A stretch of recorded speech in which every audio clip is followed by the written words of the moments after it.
Pakisabi po sa amin yung naging rota ninyo mula Surigao papunta rito. So anong first stop nyo from Surigao? Saan kayo unang nag-stop? Sa Liloan Port po. Luluwan, saan yun?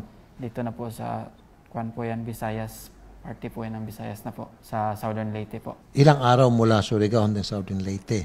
8 days po yung counting ko po. Southern Leyte? To San Juanico Bridge po. Doon po ako na-stop kasi nasira po yung bike ko. Kinarga po ng truck po dahil meron pong mga bikers na tumatawag po ng mga tracking services. Paano na-repair yung bike? Na-repair po sa Allenport ng mga biker shop po doon. Pagkatapos nagpa-jack na po ako patuloy papunta sa barko. Okay, tapos? Pagpunta naman sa Allenport po, dumiretso na po dito sa Matnog po. Sinakay na ako ng barge. Saan yung Matnog? Dito na po sa bahagi po ng Bicol region na po. Dito na po sa Luzon.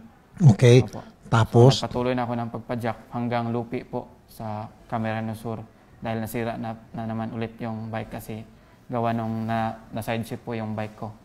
So nasira, kinarga po ng truck na nagkakarga po ng mga sasakyan patungo po sa Calamba, Laguna. Mula Calamba, Laguna hanggang dito po, pinadyak ko na po. Anong kadalasan ng pagkain mo nasa kalsada ka? Minsan po, merong nagbibigay ng mga pagkain at yung iba po nagbibigay, nag-aabot ng kunting barya po para pambili ko ng mga pagkain.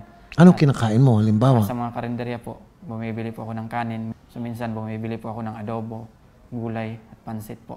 Marami po yung binibili ko dahil marami naman pong nagbibigay sa akin dahil sabi nila, lahat ng binibigay namin, ibili mo yan ng pagkain para malusog yung pangangatawan mo at makarating ka po talaga sa Maynila at magtungo ka doon kay Idol Rafi Tulfo para matulungan ka po. Nabanggit mo sa amin kanina, pumunta ka ng Davao. Opo, sa Davao po. May sadya ka doon sa Davao. Opo, si BP Inday Sara po yung sadya ko po doon. Dahil gusto ko po sanang isalaysay sa kanya kung ano po yung kalagayan ng lola ko po. Siya po yung una ko pong target po na makausap sana. Kaso kailangan po ng appointment. Tama po yun, totoo po yan. Kasi hindi basta-basta makakapunta ho kayo sa tanggapan ng presidente o ng vice president.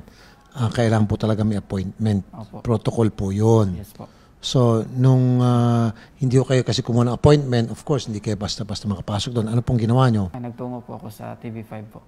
Yun po. Sa TV5 station doon. Station po. Bakit TV5 ang pinili mong puntahan? TV5 lang po yung station na konektado po sa inyo. Ang dami mo dinaanan na hirap, ano? Opo.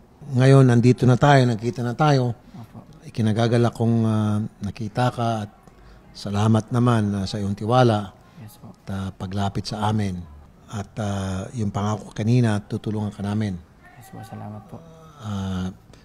Lahat ng pwede namin maitulong para mapaganda ng buhay mo at saka ng lola mo.